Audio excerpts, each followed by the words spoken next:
Numbers, folks.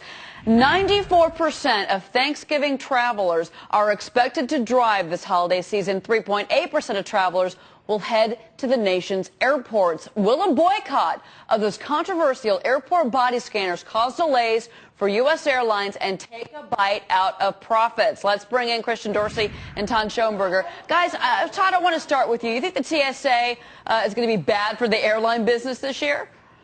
Absolutely. There's no question about it. I mean, first of all, you're proven until you're proven not so guilty, or guilty until proven not so guilty when you're going to the airport these days. And when you think of American business, there's no business out there where it would treat its customers this way. The fact that you have to go through, first of all, the high costs. I mean, costs just to travel this year are going up 30 to 40%. Then you have other fees involved, baggage fees, other fees as far as just parking and just transfers, just getting to the airport, and everything else that goes along with it. And now you're going through this freedom frisk that's going on, plus the X-rated machines. It just doesn't make sense. So right now you have a lot of travelers going to the airport only because they paid so much for these tickets a few months ago. But I guarantee you this is going to keep up, and you will see a decline in air travel going forward. But Christian, won't delays at the nation's airports, as we're expecting, if this boycott is indeed even minorly successful, hurt the bottom line of the airlines?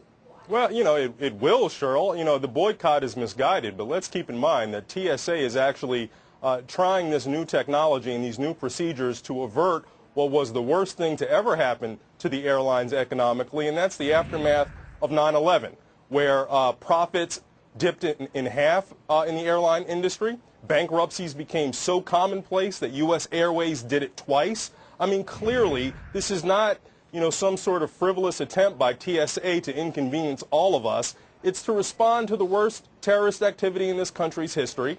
And believe me, I'm not someone who's a super fan of having full body scan images, but if it's going to keep us safe, it's an inconvenience I'm willing to stomach. And people who want to frivolously call for boycotts are really missing the big picture. Well, the big picture, Jim Awad, and Peter Barnes brought this up. I want to bring in Jim and Liz into this discussion, gentlemen, because Peter said the Israelis, look at how they handle security. They're doing it right. It's questioning. It's not these scanners. It's not pat-downs of 8-year-old children.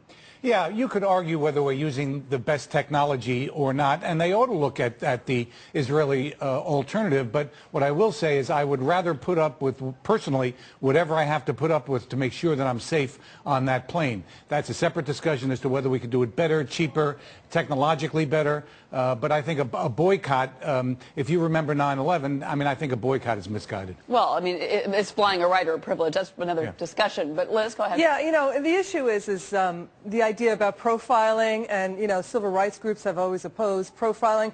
I'm not saying yes to profiling. By the way, the biggest civil rights violation is to bomb innocent people out of their passenger seats on an airplane or at their desks. So the issue is, you profile the behavior. You look at you look at their passports. You see what countries they've visited.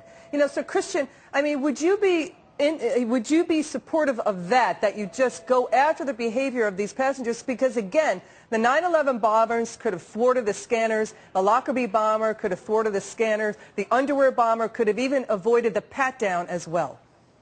You know, what Israel does is behavioral profiling, let's put it bluntly. They look at people who look suspicious. They ask questions to determine whether or not you're suspicious, and that's a key part of their security plan. They've also got a lot more experience doing that than we do, and a lot smaller a system to manage than we do. So to think that we can just sort of adopt that overnight, I think, is a little silly. You know, what we're talking about here is perhaps a bridge to that more behavioral profiling. Wait a second, hang on. Why adopting it overnight is an idea that's silly? Because law enforcement have been known to use profiling techniques across the country for a very long time, and as consumers and borrowers, we get profiled all the time with credit reports. Christian? Yeah, but think about it. Think about it. In Israel, they have profilers at every level, from people watching you before you reach an airport, for people who are asking you questions at the ticket agent. That would require a dramatic retraining of the infrastructure for air travel. It's just not something that you could do overnight. We're throwing money and do down it a rat hole successfully. anyway. And Todd, one more point here, and this actually started back in 2000, was that the TSA can charge airlines to cover the cost, as well as each passenger ticket. You have a $250 charge per passenger ticket, but the airlines are absorbing some of the cost, a piece of it anyway. They have the authority. The TSA can actually use that against the airline industry. And then you've also got the delay issue, which I brought up at the beginning of the show, Yep. Todd. That would also hurt the profits for these companies. You're absolutely correct, because remember, the airlines are not making money unless the planes are in the air and you want people on those planes. Look, this is great right now because we're going into the holiday season. You're going to see a lot of bookings. A lot of these flights actually are fully booked right now, and this is going to continue all the way until New Year's. The question will be what happens next year. Remember, you have a Homeland Security, Department of Homeland Security has a budget of almost $44 billion for next year.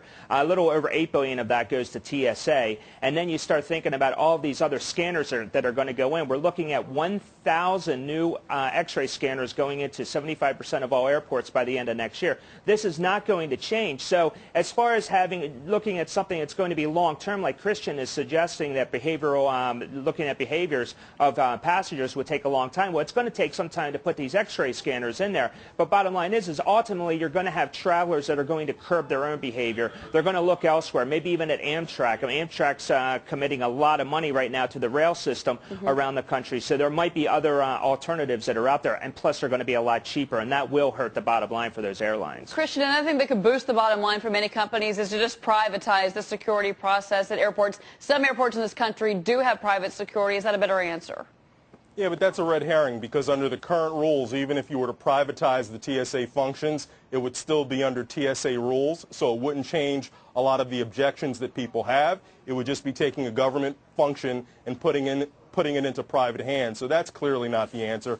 And let's also not lose sight of the fact that polls say that at least 80% of Americans don't have a problem with the scanners if it's going to keep us safe. So I know a lot of the boycott activity is getting a lot of press, but I think at the end of the day, it'll amount to a small ripple. It really won't be that big of a deal. And I can't for the life of me understand why it's an effective boycott to say opt out of the scanners and opt for the more invasive pat down. Well, it just doesn't make any sense. 80% of travelers saying that in that survey are also travelers that haven't been through the process yet. I would like to take a survey when people actually go through that process before they board that plane right now and ask them what they really think. I've been through it, gentlemen. It's an interesting process. I'd rather be safe. I mean, that's just my personal opinion. But a lot of folks are very upset about this, and they may make their voices heard come Wednesday. Christian Dorsey, Economic Policy Institute Director, and, of course, Todd Schoenberger, LandColt Trading. Gentlemen, thanks to both of you. Great to have you both on the show.